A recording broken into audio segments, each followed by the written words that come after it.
No, I'm not a contrarian. I don't argue with things just to argue with them. I find that stupid. And actually, I find it very irritating, and I can't stand when people do it to me. So I try never to do it to anybody else. In fact, I don't think I ever do it to anybody else, because if I don't care about something, I don't care about it. But there are many topics I'm very passionate about, and one is history. And if there's honest revisionism, if like, you know, like saying, hey, wait, let's look at the evidence for historical Muhammad. Nobody's really ever done this before, and it's actually pretty dangerous and unpopular, and you're going to get called all types of names, and let's take a look at this.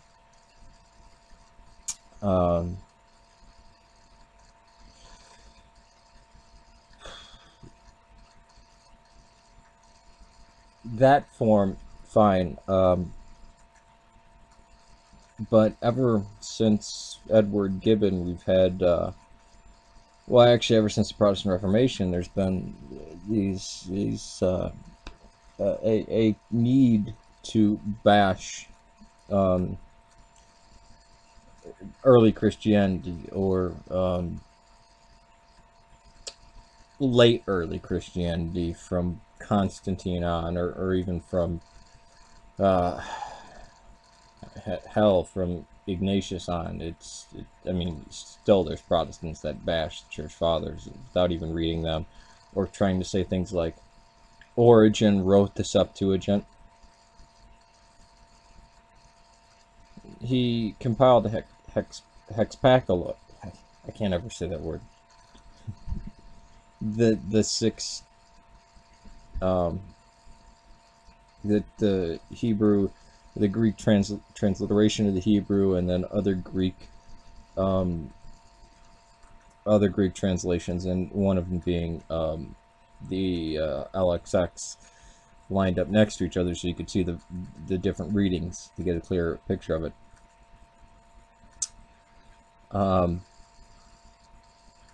But I want to go into these kind of common, you know, myths that some people still hold, and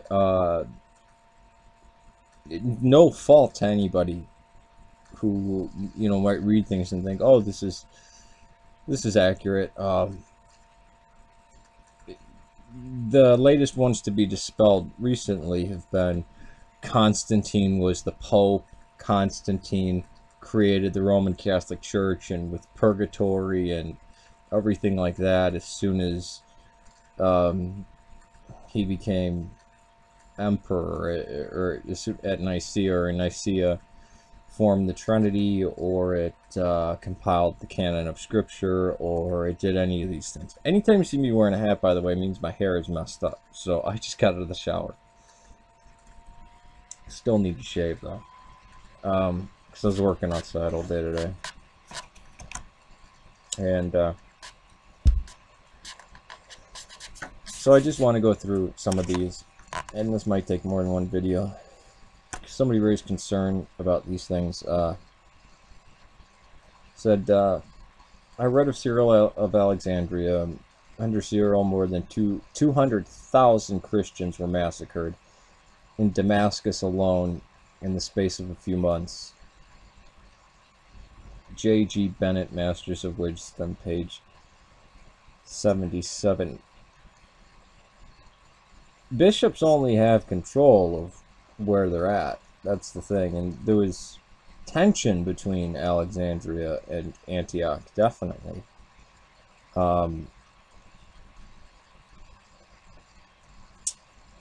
I don't really go into secondary sources. I'll usually read like the histories and the ecclesiastical writers, the church fathers. Like Chadwick, I read. I mean, he's read in college classes, and I got a few chapters into that, and I'm like, my God, I found like 200 errors and extrapolations and conjecture and that, and I was shocked. And this guy is held up, well, Chadwick says this, well, Chadwick's wrong.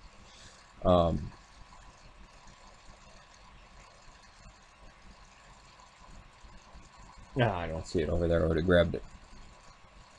But I want to go into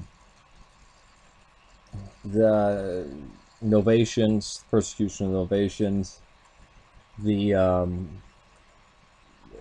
Manichaeans, and the Jews. Well, let me go through this. Bennett might be wrong, question mark. It's not to say Nestorius or Arius or anyone else was right, but the killings. I have shocking quotes from Atticus, Madness on persecuting pagans. There's something else in here. But if the church making pronouncements and anathemas while bashing pagan and Nestorian heads, I'm going to look at the mother church with a bit more skeptically. I think Hypatia is mentioned in here.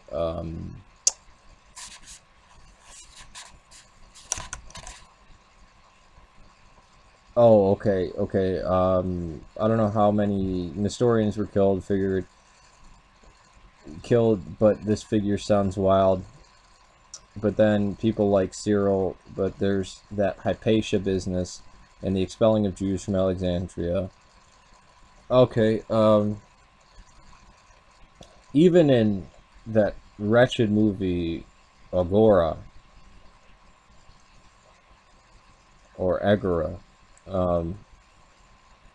they show the Jews started stoning Christians and killing them, and that's when the Christians rampaged against them and they were expelled from the city.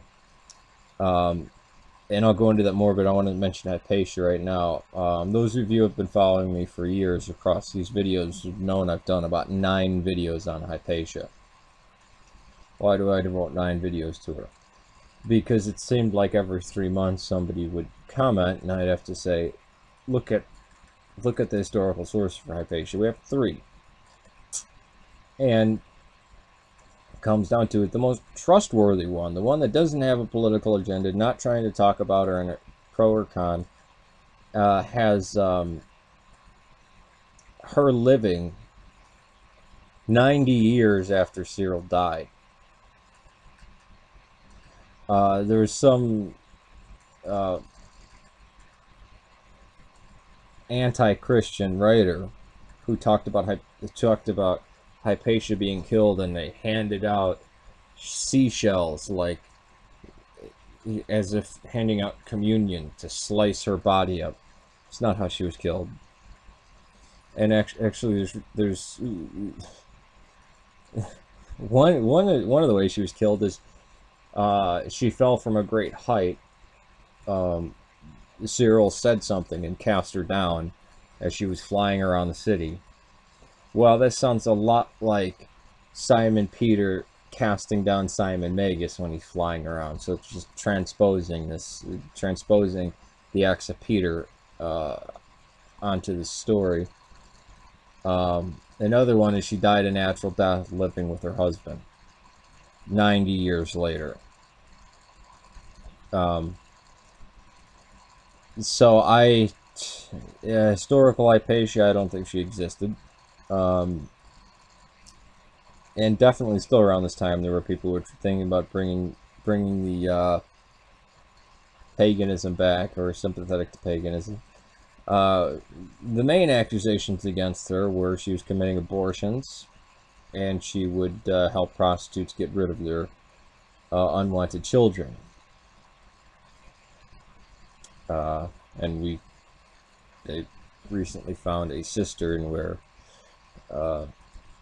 just in the early Byzantine times, when babies were exposed in the sewers.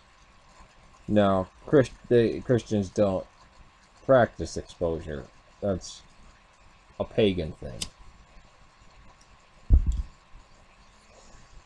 Actually, no Abrahamic faith, Samaritan, Christian, Muslim, Jew, never practiced exposure. Pagans did, but there was Simki Akapovich tried to blame it on the Christianization of Rome, which no.